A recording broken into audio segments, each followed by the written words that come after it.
Welcome everybody to Elephants on Business podcast, improving our small business journey together, one episode at a time.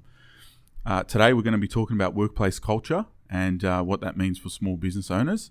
And we have Gav in as a guest, first time doing a podcast, and he's basically the culture man here at Elephant Advisory. Welcome, Gav. Thanks for having me, Oz. That's good. Bit nervous or? Nerves always kick in when you're getting recorded and speaking your thoughts out loud. Well, to be honest, this is like the third time we've clicked record on this and we're just laughing. So, look, we're having a great time doing this podcast, so yeah, I guess it does help with culture. But essentially, why is culture important to small business and small business owners? Look, it's probably more of a recent thing for us. We've always had culture in the back of our mind, but as a business grows, you have more people join the business which have different beliefs, different values, and a whole lot of things. So the main thing is to have a centralized a thing in a business that keeps everyone happy. Yep. That would be the number one thing, because happiness is a big thing, right? Coming into workplace, as long as you're happy, your employees are happy. Absolutely. That drives a lot, right? For a business owner. And I guess it stops things from such as, if someone takes a day off, for things like mental health or whatever it is, or, majority of people just take a day off because they can't be bothered coming to work.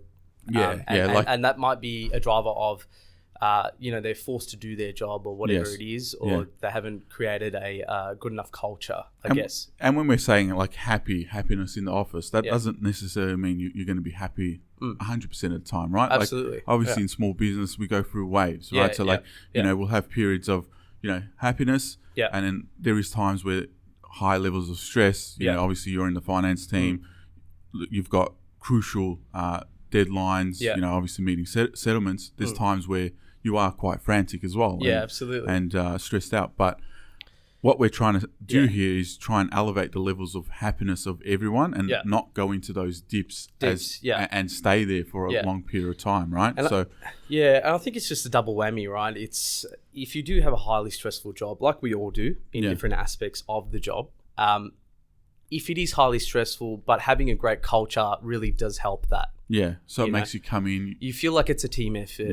You feel like your colleagues have your back. And you are happy to do so.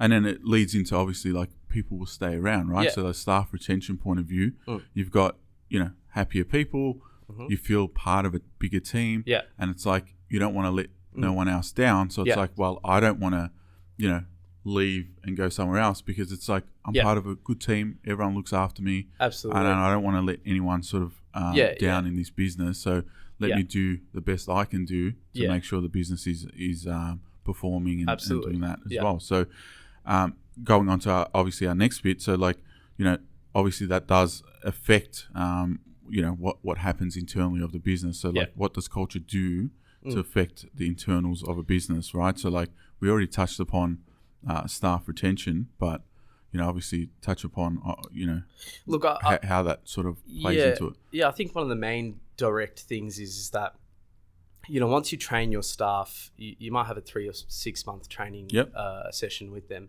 At the end of that 6 months, if they were performing well, but they weren't happy with the culture of the business, they might be out within that year or 7 months, 8 months. So what does that lead to is, hiring more staff, training them again. It's costly. It takes a time away from, I guess, management or whoever it is, training the staff. And at the end of the day, if you do have senior staff that are here for 4 or 5 years, you're going to get that efficiency for 4 to 5 years without, we have to get a new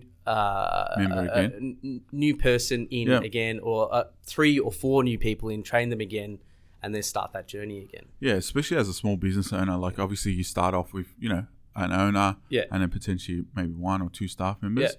You don't have layers necessarily like a big organization. So, training is very like valuable time that you are giving up. Yeah. So you want to get that right. And obviously as the team grows, maybe then you have layers and it's okay to, if someone does leave, there's probably enough knowledge that there's more hands-on to train the next person. Yeah. Whereas when you are hiring the first or the second employee, as a business owner, you are probably doing most of that training. Yeah. So it can be quite frustrating when someone sort of resigns and it's like, man, I've got to do that all again. Yeah, and it took absolutely. me 6 months or it took me 12 months to just get them to that point. Yeah. And it could have been a little trigger response where maybe they just weren't happy with something, in the business, and maybe they didn't communicate it, or you didn't give them a channel to communicate that. You know? I think it's particularly important in small businesses to bridge that gap from a small business to a medium-sized business, let's just say, into a larger scale business. You need people to stick around. Yeah, that's right. If you have people just coming and going, I mean, think about the location that you're in. Let's just say you have a business within Melbourne or Mulgrave or wherever it is. If you start off on the wrong foot with bad culture, people start to realize that that's probably not a great business to work within. So you are basically, ruining your own business in the sense that, you might not get those good people coming and applying for those jobs. Yeah, so it's not only you're having difficult time retaining staff, but you might not be able to pull in, employees to join your brand or your business because they probably perceive it as maybe it's not the best because there's high staff turnover. It's like maybe there's a bit of an issue there, And small businesses, I guess, generally when you do hire, it's more likely you're hiring someone you might know at the start. Yeah, that's right. So that's how most small businesses operate, right? And when you do create a good culture within that, it does expand that way, and then you do have people staying with you for much longer. Yeah, which then means if obviously you've got staff and they've stayed for 12 months, they've passed that training journey, and you've built those layers, then you've got a more productive team for a longer period of time, which will then mean, better growth for your business, more stability in your business. Or staff even caring to train the other staff. Correct. So that's a massive thing. It's not you always jumping on that, having to get that done. It's people caring for each other, training each other, which then obviously optimizes the business performance. Yeah, beautiful. And then basically who should drive that culture then in a small business, right? Yeah, we were talking about this earlier as well. I think, the main thing in a business and its culture is when you are hiring, you are hiring the right person, not for the job, but the right person for your business. Yeah. That you think that they're going to enjoy the culture that you bring, right? The one thing is that, a business should be clear and concise with their values, their morals. Yeah, that plays into put it up quite into a bit, the wall. Right? Yeah, put it everywhere to ensure, to tell your staff this is how your business likes to be run. This is how, it comes personally as well. Yeah. From the owners and how they feel this business and how they want it to be, right?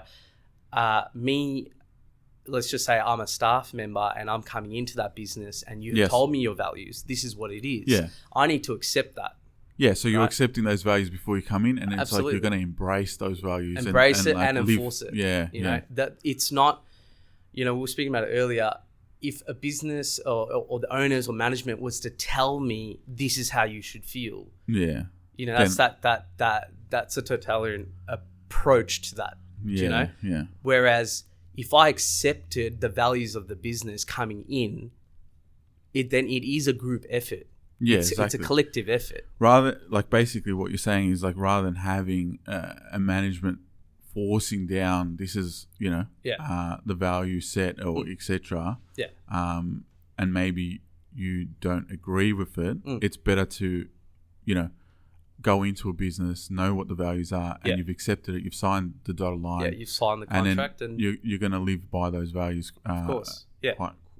In a better way. So, I guess that's very important, and I guess so you accept those values, and just to come back to that question though, just to answer that, I do believe that the business sets the base of what it is, but it is the employee and both the employer. It's everyone. That drives that. Everyone's driving culture, not one person. It's not one person's responsibility. It's not two or three people. It's not the owner's responsibility. You might have a small business, or in our business, obviously, you're part of the culture team. So you have one person thinking about it, like what are some of the things that I can do to make people a little bit more happier. Yeah. But as you said, it's everyone's collective effort, Yeah. once they've accepted these values, Yeah, to absolutely. go in there and make sure everyone else is also happy and live those values. You're entirely correct there. Let's just say if we Google the word culture and what it actually means, Yeah. and hopefully I'm right, but one of the first things it says is what culture is the arts and the other manifestations of human intellectual achievement, Yes. regarded collectively. Yeah. So it has to always be a collective. It can't just be. It just can't be one person. One person saying this is what it is, right? Absolutely. No, that's excellent. And then obviously going into our next point there, which was, let me just bring that up. So we had, what are the drivers of good culture, right? So like the first thing we did touch upon is, being clear with the business values, right? So like that's quite important, yeah? So like to have that documented and make sure all your employees who have signed up to your business know what those values are, and at least then they can embrace it, So like it needs to fit into your hiring process as well. Yeah, absolutely. And then some of the stuff that you can do, like what are some of the real practical things that you can do day to day or year to year that, I guess makes people feel happy, wanted, part of the business in general. Yeah, I think, look, one of the main ones is, people always say you have your team event days, you have your lunches, you show your employees that you do care about them, right? Because without the employees, there's no business, essentially. You're going back, you're doing it all yourself. I think it's really important, though, as well, to get people involved in those things, because if I was to say, yeah, guys, we're all going for a round of golf. Yes. But no one plays golf. Yeah, I don't like golf. I don't want to play, and then I'm saying, guys, come on, it's a team event, get around it, blah, blah, blah, because I like golf, but no one else does. Yeah. Those things are important, but, the team event, you really needs to be thought of. Yeah. Do you know what I mean? It's not like, hey, I'm head of culture in this business and what I say has to be done. Yeah. That goes nowhere. Yeah. So as you said, it comes back down to everyone agreeing to it in a sense. Exactly. Like, and someone driving it, absolutely, in the sense that you need to think about it and organise it. But you need the feedback of the staff. Yeah. Little things like getting a birthday cake for someone or them having their day off on their birthday goes a long way. Lovely. Yeah. That goes a long way more than a team event. Yeah. That has really not been thought of. Or a team lunch. And generally, if you have something, it might be after work. You're taking time away from their families too. Yeah, that's right. That's right. So you just need to, I guess, understand your staff, understand your business and what they truly like and what you think that they might appreciate. And then you show them that appreciation. Yeah. It might be something that you don't like doing, but that doesn't matter. But you can always even give like your staff a gift card on their birthday to something that they really enjoy doing. If they like skydiving, for example, absolutely. Here's a gift card to go and more personalised approach. That personalised approach. Yeah, personalised and approach. Really understand what makes people tick, I guess, in your small business. And I suppose you can do that a lot in small and medium businesses. When there is a larger scale business, it might be a lot. Hard, it's a bit hard, and that's where people say, you work for a big business and they don't really care about you. You're just another number, blah, blah, blah, blah, blah. I totally understand that. I understand that, in a larger scale business, it's very hard to personalize, everyone's experience in terms of culture. Yeah. But it is important. It is important. And, if you can focus on that, you might have your staff member there for 6-7 years, 8 years, a decade. Maybe he lasts forever. Yeah, and then that just drives your business. He trains the next layer of staff. It's just good base core of that business. You got good people there. And then there's obviously those mental stress days that just asking people, "Are you doing all right?" Things like that. That also goes a long way. And as you said, if you've got a team that's asking those questions, like here we've got everyone that goes, how you going today? Yeah. How you feeling good? Yeah. If you're a little bit stressed, go for a walk or, let's go for lunch or something like that. So rather than relying on one person to do that all the time, you've got sort of everyone doing it. And I think, more lately, post-COVID, the flexibility of workplaces has enhanced, right? You can work from home. Everyone knows how to set up. Banks have gone, especially for our industry, there was a lot of paperwork. Now banks have gone pretty digital. Digital, yeah. I mean, they were really forced to go that way. Digital signatures, all that sort of stuff. So you don't really I guess, need to come into an office to print paper and do all sorts of stuff. You can do everything digitally, and people are having, are happier to do so. I can see, even with my close family, less sick days. But when I say sick days, it's sick days in the sense that I can't be bothered with work today. I've been flat out. I deserve a day off. Right. Like so you take it as a sick day. Right. So that's because I can't be bothered getting up out of my bed, traveling to work. And, some people work in the city, I understand. That's a big trek. My partner, she works in the city and, she has to get up at 6 a.m. and catch the train at 7. And, it's a big trek. It's a big, long day. If you're waking up without that motivation, it's very hard. Yeah. It's not just work. It's the journey to get there as well. Right. So I feel that, once you do have that culture and the flexibility and everything in place, you do have people taking less days off. And it's not a slave driver approach. It's you are happy to not take a day off and work, or you should be able to tell your employer, I need a day off. I've been working flat out, and your employer should accept that. Well, sometimes even what we do around here is like, you see someone's a bit stressed, like it's like, man, just go home a little bit early, or have the day from home tomorrow, or just take it easy. Absolutely. It's just like, rather than waiting for your employee to approach you and say, look, I'm feeling a bit stressed. It's like 100%. if you can be at the forefront of that and be before, ahead of it, then you can potentially go, look, you look a bit stressed. Maybe just take this arvo off. Recharge, relax, and then come back a bit more productive. There's no point you sitting around dragging your feet. You will drag on the next couple of days. It just drags on the next day. You feel tired again. Drags on the next day. You feel tired again. And then eventually it's just that, I need that sick day, and then there's another day lost. Exactly that. Just keeps compounding. That's why I say, like, all those little things that maybe out of the box sort of things to think about personally for a staff member over a team outing. Although they're great, it may not be for everyone. You know what I mean? I've been in jobs before where I have had to go to a team outing, and I probably didn't really care, I would have probably cared about, like, hey, next, maybe, if I'm working on a public holiday, maybe can I get a day in lieu? Have an extra day off or something like that. So I can go spend with my family. Because you can do it with your family rather than, after hours spending it with, rather than forcing a culture. It's nothing worse than forcing a culture. That's right. So what's your final sort of tips there for the culture and small business? I just think, look. So obviously the first one, I think we sort of touched upon it a couple of times. It's, that value principle and people accepting that value. And people accepting that, absolutely. Coming together as everyone to drive that good culture within that small business. And like we were saying before, like it comes to the root cause of it's hiring that person that you think is the right fit. And literally ironing out what your business does and the values and what you believe in, and whether they agree to that and sign off on it. Right. From there, you manifest the culture.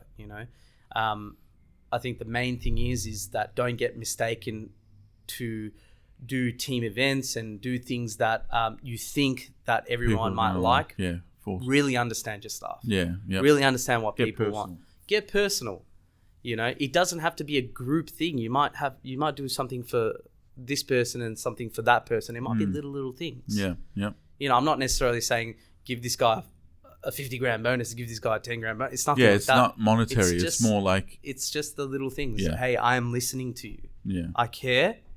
You do want a day off. I hear that. Take the day off. You know? Oh, that's good. We'll probably end it off there. Thanks again for joining. No problem. And obviously, if you're liking the podcast, give it a like. And subscribe. Absolutely. And catch you on the next one. Done. See you guys. Thanks.